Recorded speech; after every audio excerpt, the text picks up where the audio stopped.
understand the road to wealth, how money really works, and what the velocity of money is. Get ready. I'm going to give you some insights into some opportunities that you probably never knew existed before.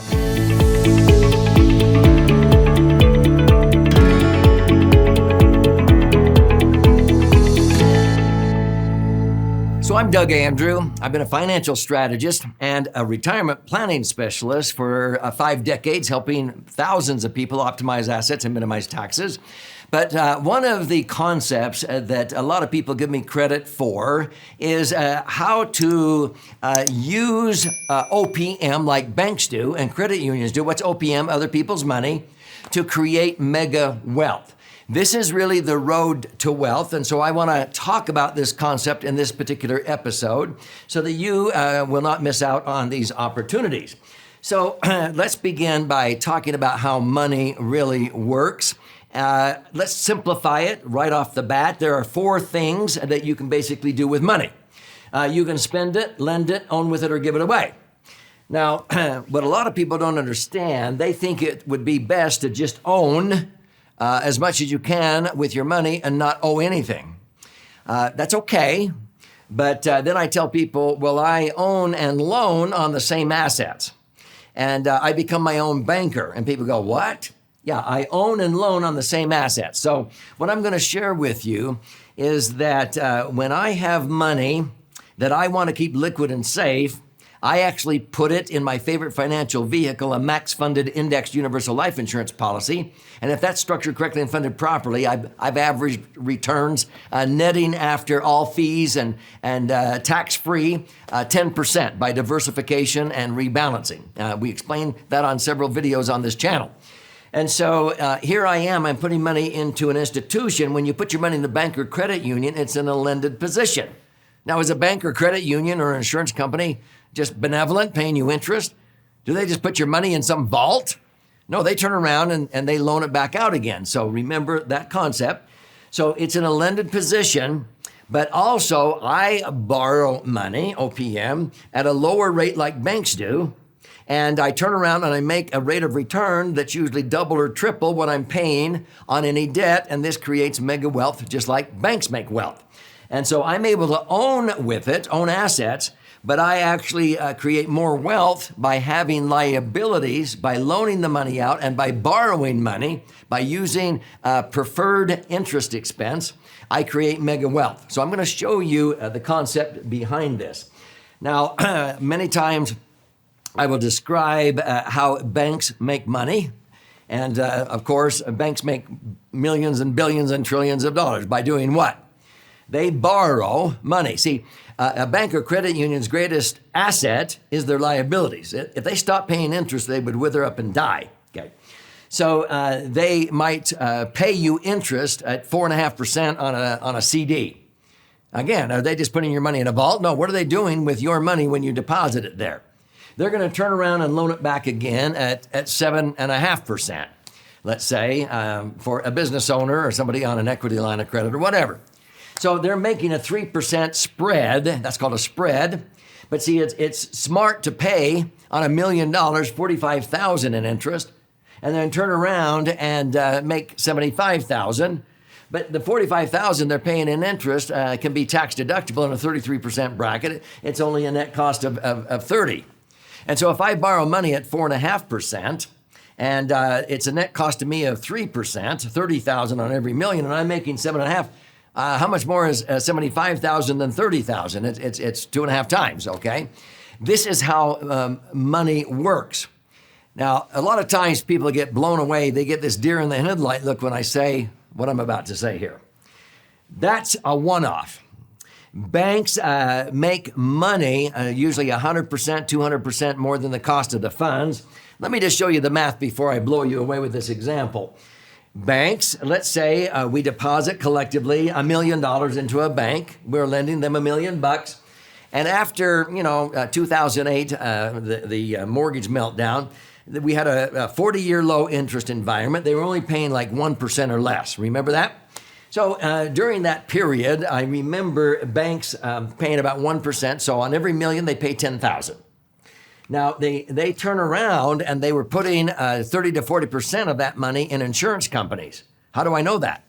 Because in 2008, there were 400 banks that went under, 900 more were on the brink of going under. They were on the watch list. And the federal government asked the 5 major banks in America to disclose where they had their tier 1 assets for liquidity and safety. Tier 1 asset is money that they have to have on hand, liquid and safe in case there's a run on their bank. So they have money. Guess where they had it? In insurance companies. Most of these insurance companies are rated AAA or AA, where a lot of these banks were only rated BBB. They increased the safety by 5 notches or 6 notches, and they increased the rate of return from 1 up to 5. Now, when I say how much more is 5 than 1, people go 4. No, it isn't. It's 500% more. Would you hire an employee for 10 grand that made you 50? Would you buy a widget machine for 10 grand that made you 50? That's a 500% return on equipment cost and employment cost. Business owners understand this. So banks were making 500% rates of return. Now, me, over 40 years or so, every $1 million, I probably averaged borrowing on real estate, let's say, 6% interest. Sometimes higher, sometimes lower. Interest rates are relative. Back in 1980 to 1982, I was paying 18% interest in a 33% bracket, a net cost of 12. But I was earning on my universal life 15.5%. I was earning more than that cost me because interest rates are relative. When interest rates are high for borrowing, they're high for earning. When interest rates are low for borrowing, they're low for earning. But if I can tax deduct that $60,000 of interest in a 33% bracket, it's only costing me $40,000 because I get $20,000 back in actual real money tax savings. So that's the net cost of borrowing. And I was earning on my universal life 8, 9, or 10. Let's just take 8. How much more is 8 than 4? 100%. Would you hire an employee for 40 that made you an extra 80? I'll do that all day long. But do you know what? When there's anxiety, there's opportunity. When banks were borrowing our money at 1 and making 500% more, I was borrowing money because interest rates are relative at 3%. Tax deductible interest.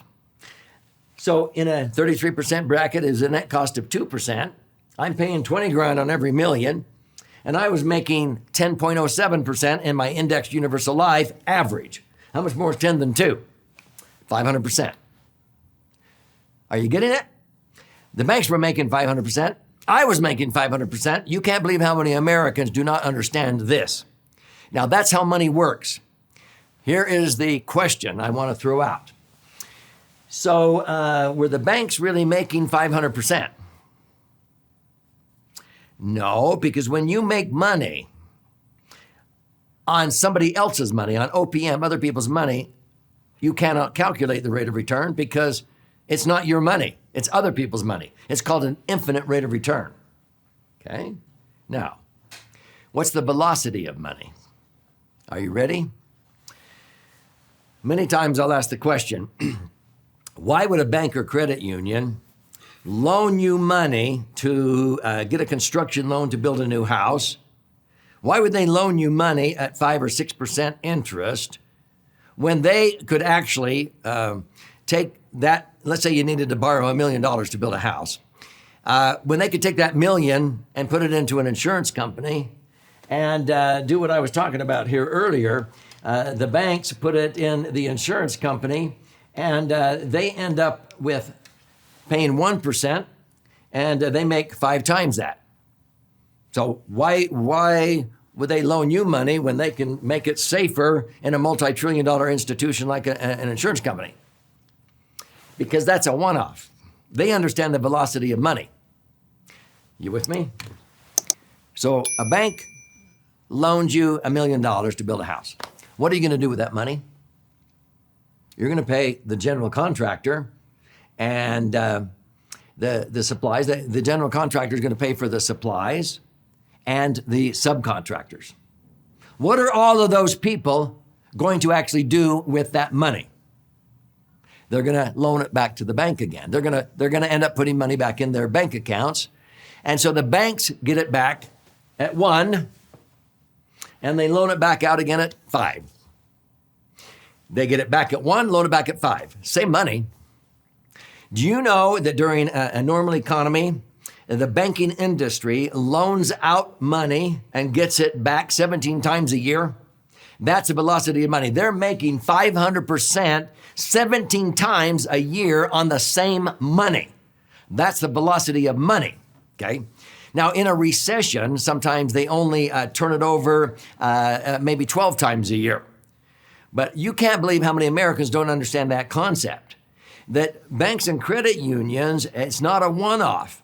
They loan you money because they know they're going to get it right back from your general contractor and subcontractors back at 1, and they loan it out at 5. They get it back at 1 and loan it back at 5, and then they do that 17 times on the same money. That's the velocity of money. See, the amount of money that transacts in America is way more than the actual money in print. Because there's so much going on with transactions, they don't need printed money because it's already, going on because of the transactions that are taking place. Is that making some sense? So let's go through why I do this and the power behind what this means for you. So when we talk about this concept, equity management is managing, for example, the equity in your real estate for 3 big reasons. Because the 3 key elements of a prudent investment are, number 1, liquidity. The ability to access your money when you need it, maybe with an electronic funds transfer or phone call.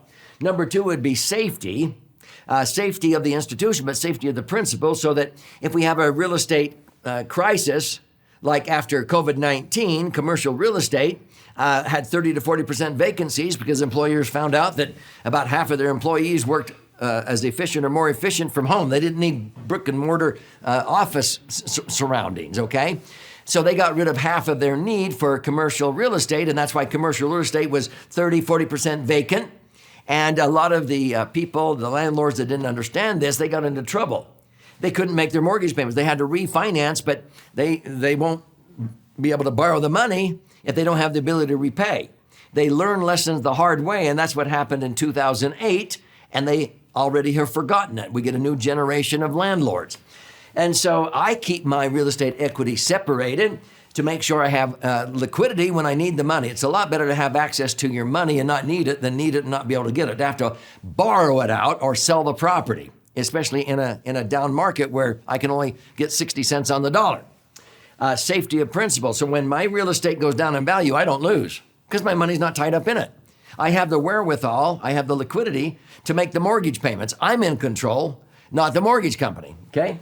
And I'm earning a rate of return greater than the net cost of the funds.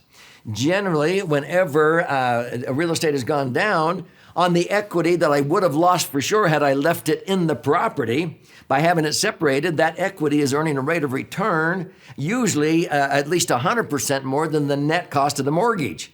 I can peel off half of what I'm earning and make the mortgage payment. See, I'm in control. Now, I've said a lot in this episode, but I hope you're getting the idea and connecting some dots here.